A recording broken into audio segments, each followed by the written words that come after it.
नमस्कार दोस्तों, stock market studies में फिर से एक बार आपको बहुत-बहुत स्वागत करता हूँ। तो आज मैं फिर से आपके सामने कुछ इम्पोर्टेंस कंपनी का अपडेट शेयर करने वाला हूँ। तो इस वीडियो के अंदर कुछ इम्पोर्टेंस पॉइंट के साथ-साथ आपको कुछ इन्फॉर्मेशन भी शेयर करूँगा जो बहुत इम्पोर्टेंस है और उस कंपनी के न्यूज़ के बारे में भी चर्चा करूँगा जिस न्यूज़ के बेसिस में कंपनी में आगे बढ़ने के लिए बहुत ज़्यादा हाई पोटेंशियल है। तो सब कुछ इस वीडियो में देखिएगा और अभी तक अपने चैनल को सब्सक्राइब नहीं किया तो ज़रूर कर लीजिएगा। कंटिन्यूअसली इन्फॉर्मेशन और अपडेट्स पाने के लिए चैनल के ऊपर बने रहिएगा। तो चलो देख लेते हैं कौन सा कंपनी है। फर्स्ट जो कंपनी है जिसका नाम है फाइन ऑर्गेनिक इंडस्ट्रीज लिमिटेड। देखिए फाइन ऑर्गेनिक इंडस्ट्रीज लिमिटेड के बारे में बात करूँ तो कंपनी का जो मार्केट कैप है वो अभी 13,000 करोड़ के आसपास है। एक छोटा सा केमिकल कंपनी है और फिर भी इस कंपनी का दम है आगे बढ़ने का, क्योंकि कंपनी का जो ग्रोथ है वो आप देख सकते हैं। आज केमिकल सेक्टर का हालत खराब है, उस टाइम में भी कंपनी के देखिए आरओसी एंड आरओई दोनों ही आपको बेस्ट देखने को मिलेगा, 65 से लेकर 49 तक। और कंपनी का पी रेशियो कितना है, 29 के आसपास है। कंपनी का एनुअली इनकम कितना है, 618 करोड़ के आसपास है। प्रोमोटर के पास होल्डिंग कितना है, 75% के आसपास है। और डेप्थ ऑफ इक्विटी कितना है, ना के बराबर है। मतलब best of point of view से सारी चीज़ों को आपको देखने को मिलेगा।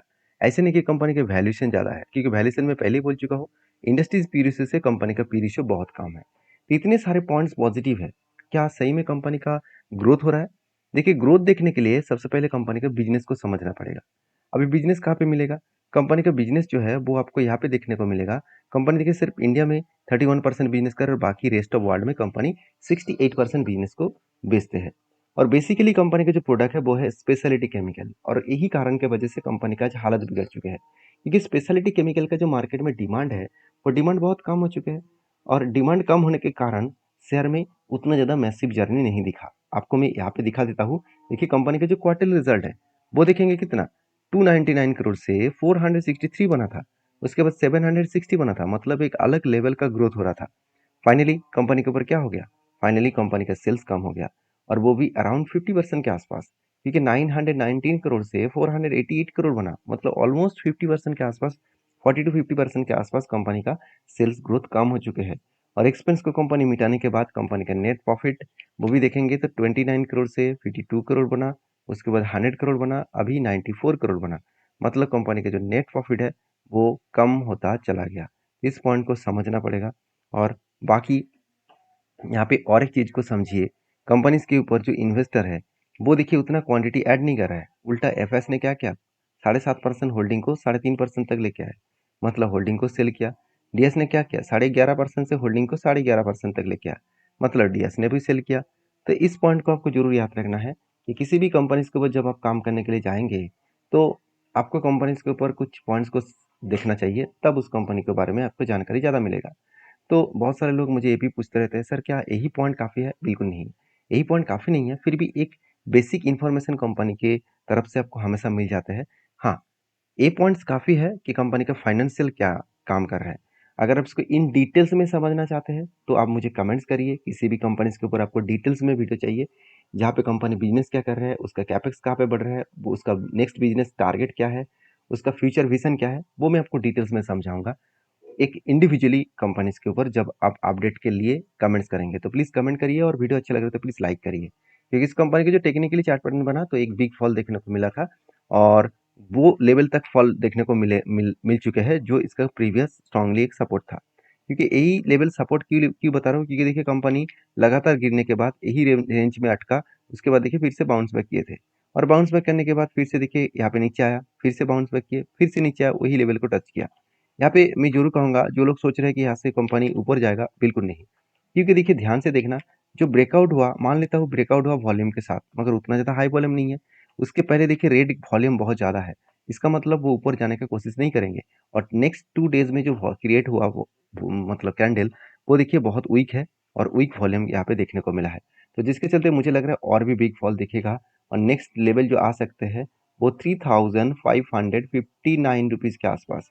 तो इसका लेवल्स को आप इस कंपनी के लेवल्स को आप मार्किंग करके रखना, आप जरूर स्टडी करना, उसके बाद कुछ डिसीजन लेना। क्योंकि मैं कोई सेबी रजिस्टर्ड पर्सन नहीं हूँ कि मैं आपको बाई सेल का रिकमेंडेशन करूँ। मेरा काम है सारी चीज़ों को समझाना, और मेरा काम है कहाँ पे सपोर्ट रेजिस्टेंस है वो मैं आपके साथ शेयर करूँ। जो आपको एक क्लियर कट विजन देखने को मिलेगा कंपनीज के बारे में कि कौन सा लेवल तक वो जा सकते हैं। इसका मतलब जाएगा कि नहीं जाएगा उसका कोई गारंटी नहीं है। तो नेक्स्ट जो कंपनी है जिसका नाम है एंजल वन, बहुत दिनों से इस कंपनी के ऊपर मैं इंतजार कर रहा था कि कब कंपनी बाउंस बैक करेंगे। तो फाइनली कंपनी के ऊपर एक बाउंस बैक देखने को मिला, वो बाउंस बैक बहुत शानदार तरीके से हुआ। मैं पहले ही बोल चुका हूँ, कंपनी लंबा जर्नी करने के बाद यहाँ पे क्या बना है, शोल्डर। उसके बाद एक बिग हेड बनाने वाला है, क्योंकि इतना बड़ा लंबा जर्नी फिर से यहाँ पे देखने को मिल चुके हैं। क्योंकि देखिए यहाँ पे क्या बना, शोल्डर, उसके बाद यहाँ पे देखिए बाउंस बैक किया, और मैंने आपको ये भी बताया वो बाउंस बैक उसी जगह से करेंगे कि 200 डेज मूविंग एवरेज इसका स्ट्रांगली सपोर्ट बनेगा।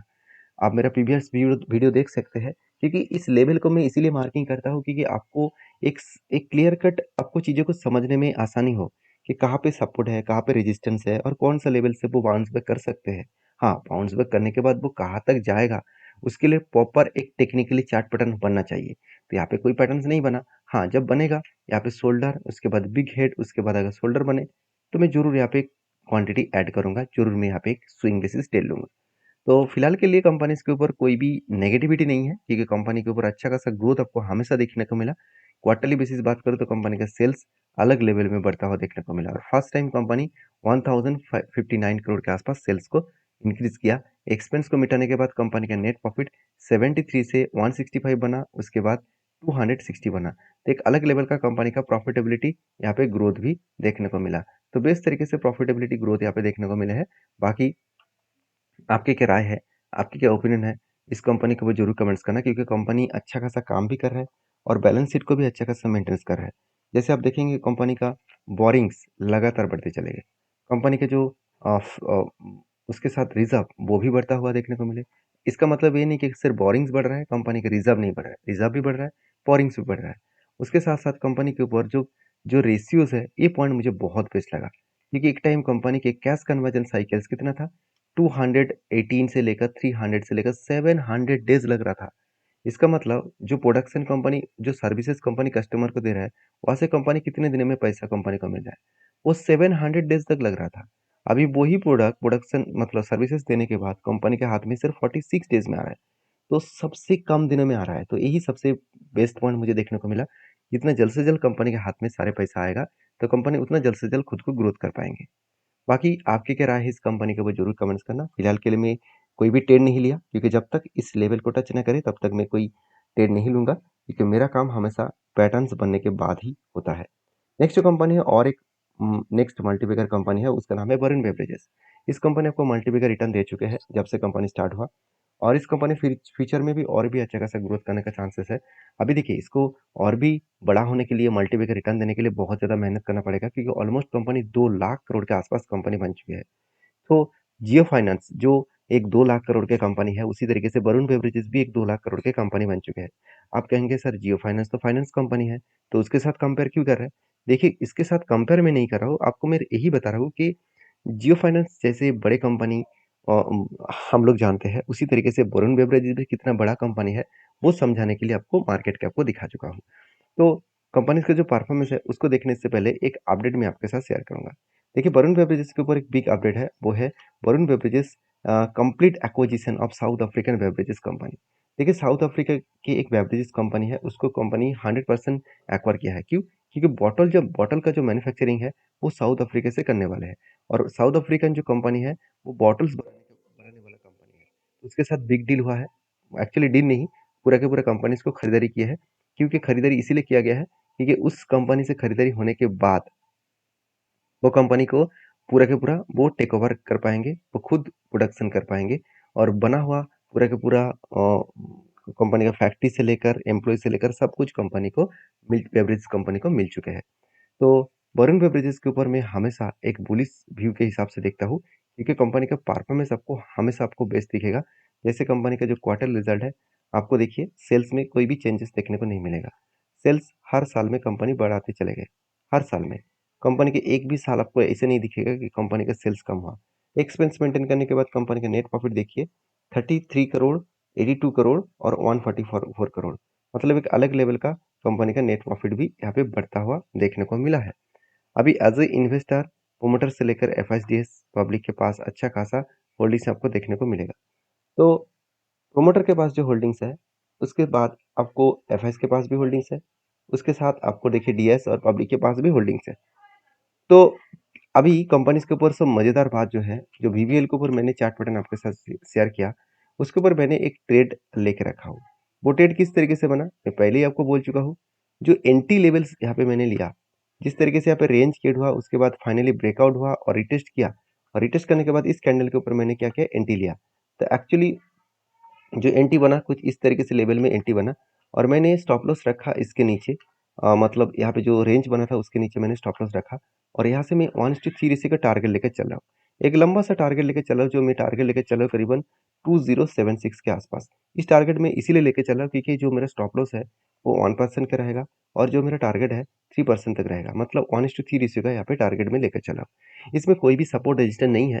मैं सिर्फ इसी पॉइंट ऑफ व्यू से मैं इस तरीके से टारगेट लेके चला हूँ, क्योंकि पहले भी देखिए एक रेंज बना था जहाँ पे मुझे 1:3 रेशियो का टारगेट मिला।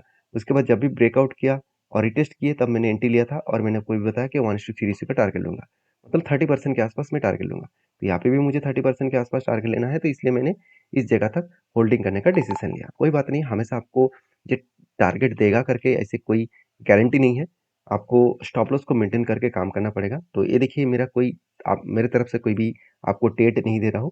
मैं सारी चीज़ों को आपको समझा रहा हूँ कि किस तरीके से प्रीवियस बैक टेस्टिंग करके मैंने इस कंपनी के ऊपर काम किया।